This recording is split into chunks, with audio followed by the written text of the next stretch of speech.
students, I believe that all of us have been to a doctor at one point or the other for simple things like suffering from cold. So if you recall this situation wherein you visited a doctor because you were suffering from cold, what did the doctor do? When you entered the room of the doctor was trying to observe you. How do you look? Would check your eyes, would ask you how much has been your temperature, how long have you been suffering from this temperature. So is there some kind of a trend that is noticed, that it goes up during the evenings, or it has never come down below 100 degrees Fahrenheit? So what the doctor does first is tries to observe what has happened so far, right? The next thing what doctor tries to see is, if this continues, what happens next? Fine. And so at times we hear such statements, if you have been late by so much time, something would have happened. Fine. So what the doctor is doing next is trying to predict what is going to happen if the trend continues, right? Because a lot depends whether your problem is in the initial stages or it is in the advanced stages. Your treatment varies according to it, right? Once the doctor has done some calculations or predicted few things here and there, not telling you exactly what's going to happen, but then doctor tries to do forecast what's likely to happen.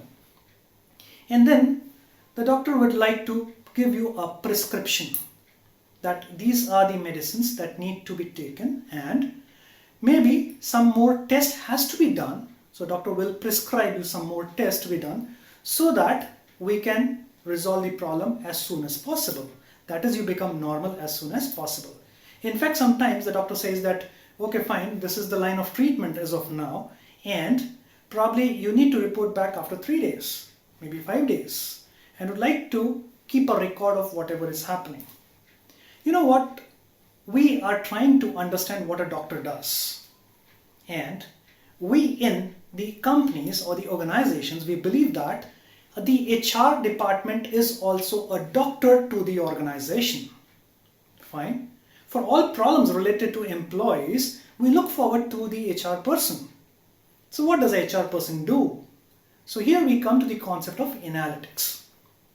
So while talking about analytics, we say that there are 3 levels in analytics, wherein we say that the first level for HR analytics is descriptive analysis. So a doctor, that is the HR person as a doctor, what does a HR person does? Would try to see the past trends. So an employee comes up with a problem that this is what I'm facing. So the HR person would like to go back into the records, what has happened so far, would try to explore from the employee itself, from other people as well. So what is happening is some kind of primary data, some kind of secondary data is being studied for the past experiences. This is what is descriptive analysis.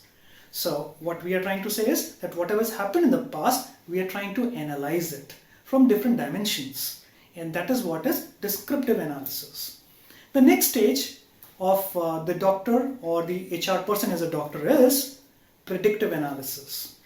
What if the same things continue? How is my company going to fare? Do I see some more problems coming in, or do I see that everything is going to go fine with the organization? So the HR person is trying to predict, if this continues, what next? And then HR person has to understand that there are a lot of external environment forces that are going to affect the organization. The whole world is changing, and so I need to be prepared for new things. The next thing which the HR person as a doctor would like to do is predict and then prescribe the kind of things we are interested in.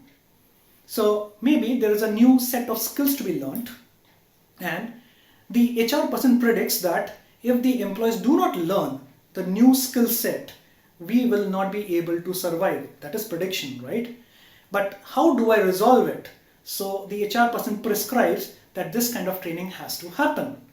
And if this training happens, we would be able to stop that deterioration and grow as far as the organization is concerned. So we understand HR analytics in 3 levels, that 1, we try to analyze what has happened in the past. 2, we try to predict, in case these things are there, what is likely to happen. And if some external environment factors are involved, what next can happen. And then we move on to the prescriptive analysis, where we say that in case I want to control it, what should I do?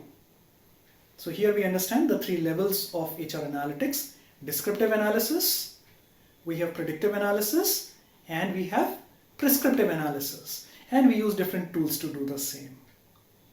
Happy learning.